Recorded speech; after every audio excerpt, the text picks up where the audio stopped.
Thank you, Dan. Well, I hope you made the most of your speech, mate. Now you're a married man, that'll be the last time you get to speak for more than 3 minutes without being interrupted.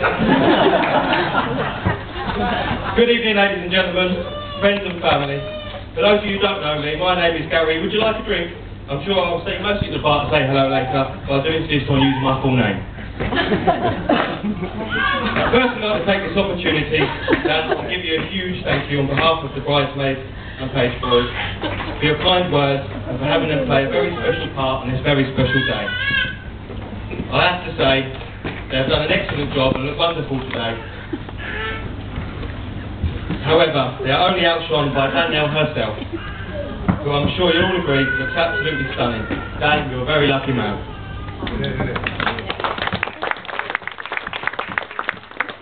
On behalf of all the guests, I'd like to thank Danielle's parents, Graham and Terry Ann, for inviting us all to share Dan and Danielle's special day. And I'm sure we'll all agree it's been a wonderful day so far. I would also like to thank the ushers, Danielle's brother Craig and Dan's brother David, who without today, you wouldn't have known where to sit. Well done, Dan. Good job. Now, I'm not very good at things like this, and I've been very nervous for weeks. And when I get nervous, I spend a lot of time on the toilet. So I can assure you, this isn't the first time today I've risen from a warm seat with pieces of paper in my hand.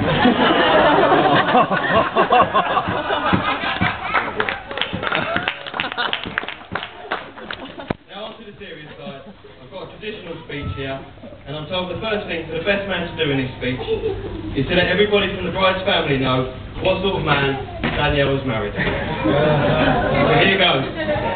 Dan is caring, he's loving, he's funny, he's charming, he's generous, he's successful, he's witty, and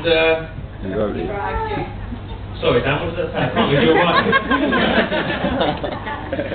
Being serious now, as Dan said, we met at college 13 years ago, and I'll have to say we've been best mates ever since. He's like a brother to me. There has never been a time when he hasn't been there for me if I needed him. No matter how far we have lived apart, or how long we haven't seen each other, I honestly don't know a more kind and generous person. Well, apart from the time he threw me out of his car 15 miles from home for farting. I walked all the way home to find him waiting for me, and in typical Dan style, expecting to go out and get drunk and still stay at my house.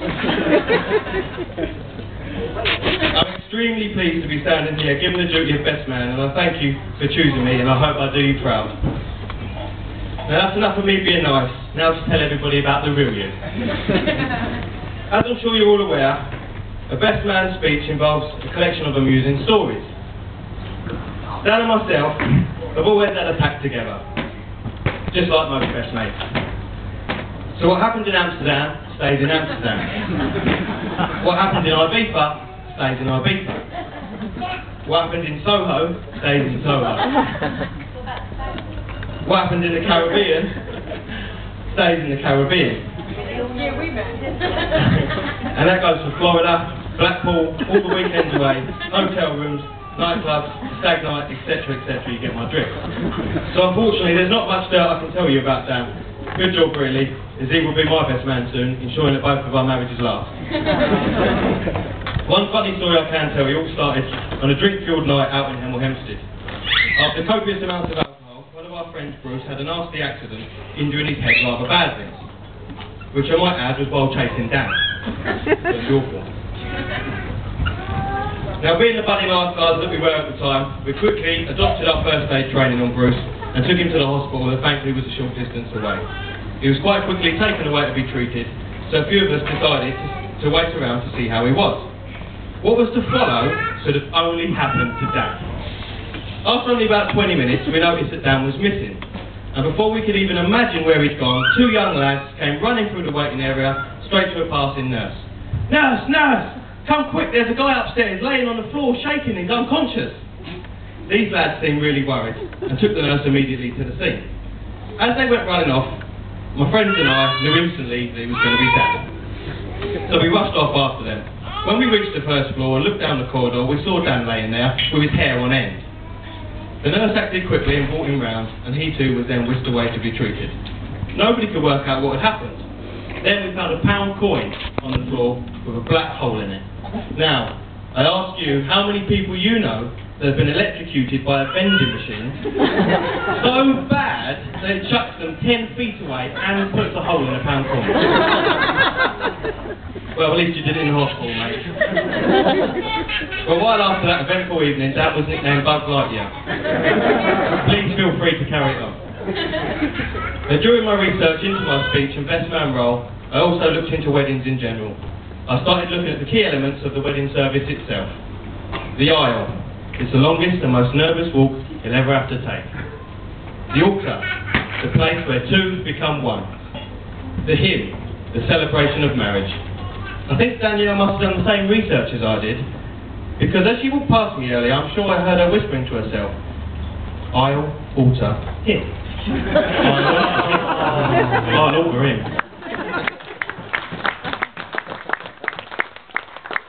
Thinking about those words, for better or for worse, are really quite appropriate, as Dan, you couldn't have done any better, and Danielle, you really couldn't have done any worse. Honestly, Danielle, I don't know how you do it. I too have lived and shared a house with Dan quite a few times. You deserve a medal. He can't cook, he doesn't clean up after himself, he won't wash or iron. And if I didn't know any better, I would have said he invented the dishwasher. Earlier, I asked Dan, what's Danielle's favourite flower? To which he replied, self-raising. But worst of all, he snores like a hibernating bear with a cold. Many a night I've spent wide awake while he makes this terrible noise. So feeling sorry for you, Danielle, I bought you a present.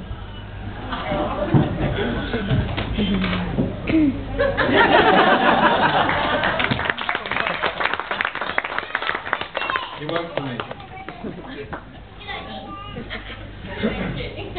Now, you first set eyes on each other in 2005 while working on a holiday park in North Wales. I thought it was lovely to hear that you were going back for your honeymoon. Well, at least I think that's where Dan said you were going. He just said he was going to bang her for a week. Oh. Seriously, I'm so glad the two of you met. You've put a smile on his face I had never seen. I know you will spend the rest of your life very happy together, building something very special. I know Linda and Peter welcome you into their family with open arms, and couldn't wish for a nicer daughter-in-law. And speaking to Terry Ann and Graham earlier, they said you'd have to do for now, mate. Okay,